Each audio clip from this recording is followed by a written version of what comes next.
Semana que acaba, semana que começa. A semana que terminou foi uma semana dominada essencialmente por receios renovados de um abrandamento económico ou mesmo de uma recessão nos Estados Unidos.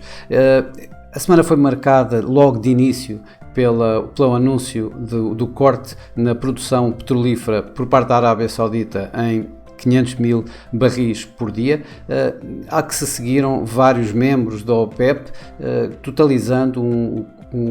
cerca de, aliás, mais de 1 milhão de barris por dia de corte já a iniciar no mês de maio. Isto levou, digamos, a um aumento dos receios de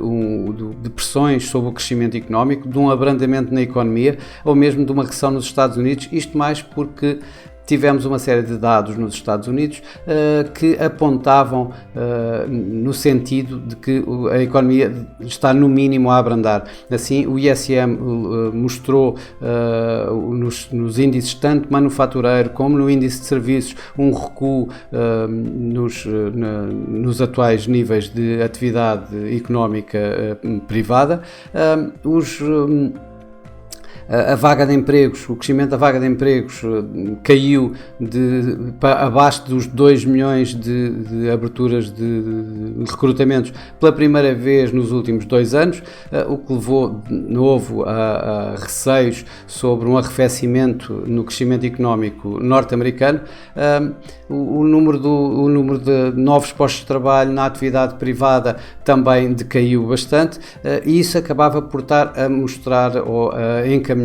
para que os números dos non-farm payrolls, os mais importantes da semana, também pudessem ser decepcionantes. Isso não aconteceu. De facto, os non-farm payrolls acabaram por sair na sexta-feira, feriado, com os mercados fechados, mas ainda assim, felizmente, em linha com o esperado pelos mercados, ligeiramente acima. O mercado esperava cerca de 235 mil novos postos de trabalho e o relatório reportou um aumento de 238 mil novos postos de trabalho. Isso acabou por, digamos, ou acaba por sossegar um pouco o mercado para a próxima semana. Mas durante esta semana o que aconteceu foi, de facto, um comportamento misto nas bolsas devido exatamente a isso, à incerteza gerada durante esta semana pelos diversos acontecimentos que foram tendo lugar. Nos Estados Unidos, por exemplo, o Dow Jones foi o índice de Wall Street que mais ganhou e ganhou apenas 0,6%, cerca de 0,6%, enquanto o Nasdaq acabou a semana perdendo durante esta semana um pouco mais de 1%. Na Europa foi similar a evolução das bolsas, em que o DAX perdeu ligeiramente, teve praticamente inalterado durante a semana, perdendo 0,20 no final, enquanto no Reino Unido o FTSE 100 acabou por ganhar quase 1,5%. Se formos para o mercado asiático, na China, o Shanghai Composite ganhou cerca de 1,6%, enquanto no Japão o índice Nikkei acabou por perder à volta de 1,9%, também dividindo, digamos, os diversos mercados num e noutro sentido. Cá em Portugal, o PSI acabou por ganhar um pouco mais acima da média, digamos, das bolsas europeias, avançando quase 1,2%, em que a Mota-Engil liderou os ganhos ao subir 6% e a Jerónimo Martins liderou as perdas, caindo cerca de 2%, um pouco mais de 2%. No mercado cambial, obviamente que houve aqui alguma volatilidade. O euro-dólar, por exemplo, começou a semana, o dólar a ganhar, portanto o euro-dólar a cair, o euro-dólar começou a semana a chegar a negociar abaixo de 1,08 para rapidamente voltar a máximos, ficando bastante perto dos máximos do ano, à volta de, portanto, os máximos do ano estão a 1,1030, ele chegou a 1,0970 e para terminar aqui acima de 1,09. Já o dólar suíço, obviamente o franco suíço e o par dólar suíço, o franco suíço ganhou durante esta semana devido, digamos, a à corrida para ativos de refúgio, e o franco suíço é um deles, com o par dólar suíço a cair de cerca de máximos de 0,92 até aos mínimos de 0,90, tendo terminado à volta de 0,9040. Também nas commodities a situação foi similar, ou seja, obviamente que tivemos aqui assim no petróleo uma subida, um aumento de 6% relativamente à semana passada, isto quando o petróleo abriu, digamos, de imediato em gap, ou seja, o Brent que terminou a semana passada à volta dos $80, começou esta semana cerca dos $85 de imediato e por ali ficou praticamente durante toda a semana. O ouro foi subindo, uma vez mais um ativo de refúgio a ser preferido no mercado numa situação em que os receios de uma recessão e de abrandamento económico começam a aumentar, e o ouro ganhou quase 3% mais esta semana e segue a negociar bem acima dos $2.000 por onça e em torno de máximos multianuais. Para esta semana que vai entrar, eu diria que as preocupações maiores vão estar nas tensões geoestratégicas no geral. Obviamente que vamos ter outras coisas que o mercado vai olhar, nomeadamente os dados de inflação nos Estados Unidos, a época de resultados que vai também iniciar e as reuniões do Fundo Monetário Internacional e do Banco Mundial. Em termos de tensões, na China começaram a fazer exercícios militares em torno da ilha de Taiwan, isto depois do encontro da Presidente de Taiwan com o líder da Câmara dos Representantes norte-americana, que a China repudiava exatamente essa reunião e retalia com mais exercícios militares em torno da ilha. Já aconteceu o mesmo quando Nancy Pelosi visitou a ilha, visitou Taiwan, e a China fez exatamente os mesmos exercícios, ou exercícios similares, semelhantes, aumentando bastante a tensão entre a China e os Estados Unidos, em que os mercados começaram inclusive a recear uma guerra mais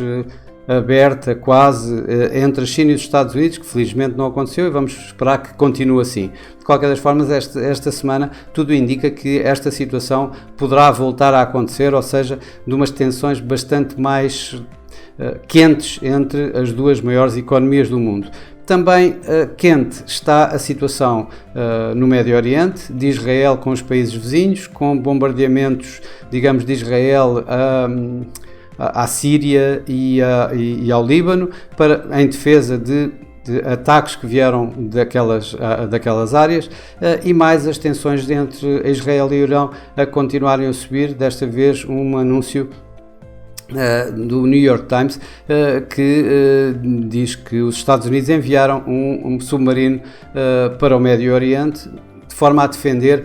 possíveis ataques de drones iranianos a navios civis de Israel. Ora, isto é uma escalada, digamos aqui assim, em termos de tensões na zona, e como nós sabemos, essa área é uma área bastante sensível e que poderá gerar aqui assim mais alguns receios para os mercados em geral. Vamos ter também em Washington as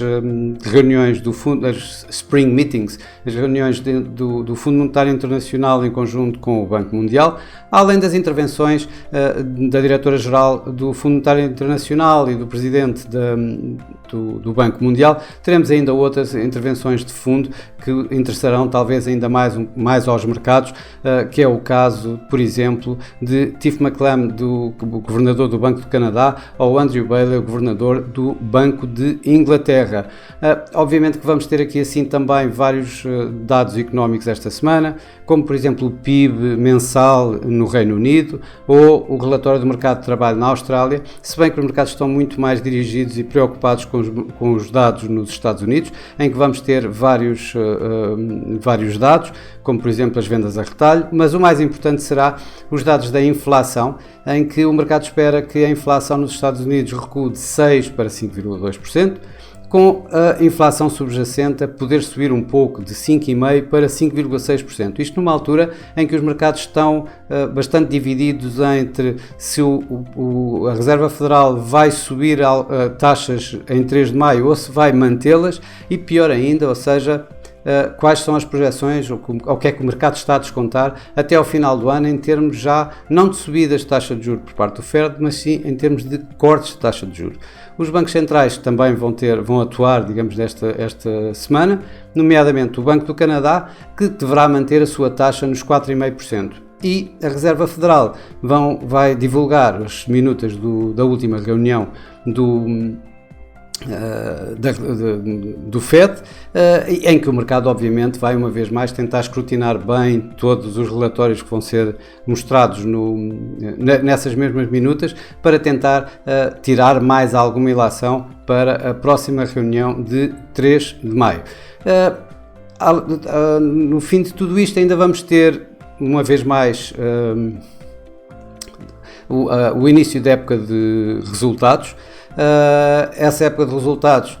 são resultados do primeiro trimestre de 2023 e começa, como sempre, com a banca. Banca essa que ultimamente tem estado bastante no olho do furacão, digamos assim, em que tem havido todos aqueles problemas que nós conhecemos em termos de banca. Obviamente que são bancos não sistémicos nos Estados Unidos, são bancos de segunda linha nos Estados Unidos que têm tido esse problema. De qualquer das formas, aqui assim o mercado vai estar bastante atento a ver o que é que isso se refez ou o que é que tem estado a refletir aqui assim nos resultados da banca. Por isso vamos ter aqui assim resultados do JP Morgan Chase, do Wells Fargo, Citigroup ou a BlackRock, e que o mercado vai estar bastante atento e que poderá dar aqui assim algum rumo ao sentimento do mercado em geral. Bom, para esta semana é tudo. Uma boa semana, bons negócios e para a semana cá estaremos uma vez mais. Até lá, boa semana.